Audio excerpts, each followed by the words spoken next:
Hai kawan, jumpa lagi di Kulik Bareng. Kali ini kita mau ngebahas sebuah buku yang legendaris nih. Nah, buat teman-teman yang penasaran buku apa yang mau kita bahas kali ini, jangan lupa untuk subscribe dulu di channel ini, jadi kita semangat untuk bikin video di setiap minggunya. Oke deh, jadi tanpa berlama-lama lagi, yuk kita mulai. Nah, kawan-kawanku, apa sih yang sebenarnya membuat seseorang itu melakukan kejahatan? Apakah karena kebutuhan, ambisi, atau keyakinan bahwa dirinya berbeda dari orang lain? Nah, dalam buku yang mau kita bahas di episode kali ini, itu judulnya Crime and Punishment karya Fyodor Dostoyevsky. Nah, jadi buku ini tidak hanya menceritakan suatu peristiwa kriminal, tapi ia juga mengajak kita masuk ke dalam satu hal yang lebih gelap, yaitu pikiran manusia yang mencoba membenarkan kesalahan. Dan yang lebih mengejutkan, hukuman terbesar bukan datang dari luar, tapi dari dalam diri sendiri. Nah, tokoh utama di buku ini namanya Raskolnikov. Nah, dia ini adalah seorang mahasiswa miskin yang hidup dalam tekanan. Ia merasa terjebak secara ekonomi, sosial, dan juga secara mental. Lalu muncul nih sebuah ide di dalam pikiran dia, bahwa ada manusia yang biasa aja, tapi ada juga manusia yang luar biasa. Nah, menurutnya manusia yang biasa itu yang harus mengikuti aturan. Tapi manusia yang luar biasa, mereka ini boleh melanggarnya demi tujuan yang lebih besar. Nah, dengan pemikiran ini, Raskolnikov pun akhirnya merasa berhak untuk melakukan suatu kejahatan. Dan dari sinilah semuanya dimulai. Secara logika, ia merasakan bahwa tindakannya ini bisa dibenarkan. Jadi, ia akhirnya melakukan suatu pembunuhan kepada seorang rentenir tua yang menurutnya nggak berguna lah bagi masyarakat.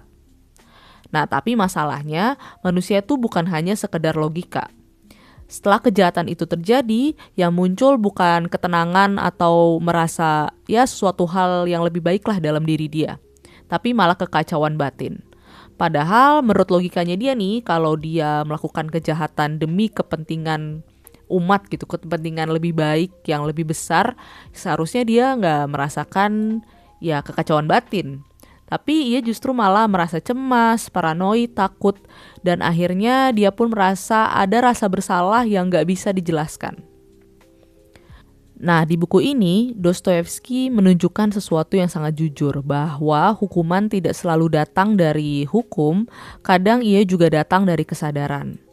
Seperti Raskolnikov yang tidak langsung tertangkap nih, tapi ia gak pernah merasa benar-benar bebas.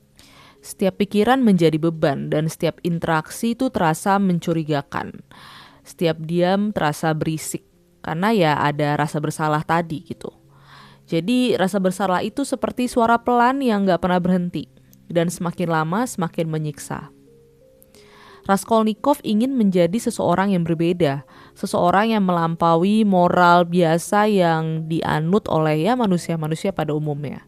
Tapi Dostoyevsky menunjukkan bahwa tidak ada manusia yang benar-benar bisa lepas dari hati nuraninya. Kita bisa menyangkal, kita bisa membenarkan, tapi jauh di dalam kita tetap tahu, dan pengetahuan itu tidak bisa dihindari. Nah, di tengah kegelapan ini muncullah satu sosok yang namanya Sonya. Ia hidup dalam penderitaan, tapi tetap memiliki hati yang penuh kasih. Sonya tidak menghakimi, ia juga tidak membenarkan kejahatan. Tapi ia tetap melihat Raskolnikov sebagai manusia. Dan dari situlah muncul harapan, bahwa di balik kesalahan masih ada kemungkinan untuk kembali. Nah, mengakui kesalahan tuh bukan hal yang mudah. Penebusan tuh merupakan langkah yang paling sulit. Apalagi setelah mencoba meyakinkan diri bahwa kita itu benar. Kita melakukan kesalahan demi kebenaran yang lebih besar gitu. Tapi pada akhirnya Raskolnikov sampai pada satu titik bahwa ia tidak lagi kuat menanggung dirinya sendiri dan beban yang dia alami, dia tanggung gitu. Dan disitulah penebusan dimulai. Bukan karena dipaksa, tapi karena kesadaran. Nah, kawan-kawanku, mungkin kita emang gak pernah melakukan kejahatan besar gitu. Tapi mungkin kita semua juga pernah membenarkan hal-hal yang kita tahu itu salah, atau mengabaikan suara hati kita, atau mencoba menjadi versi diri kita yang tidak jujur. Nah, Crime and Punishment bukan hanya sebuah cerita tentang satu orang, tapi ya adalah semacam cermin untuk kita semua tentang bagaimana manusia bisa tersesat dan bagaimana perlahan ia bisa kembali. Karena pada akhirnya hukuman terbesar bukan dari dunia tapi dari diri sendiri. Dan mungkin disitulah juga awal dari penyembuhan. Nah, itu tadi rangkuman soal buku Crime and Punishment dari Fyodor Dostoevsky. Semoga bermanfaat buat teman-teman semua. Dan jangan lupa untuk selalu support channel ini dengan subscribe, comment, like, dan share sebaik-baiknya ke orang-orang yang kita sayangi. Dan terakhir, jangan lupa untuk selalu stay kind, content, and healthy. Bye!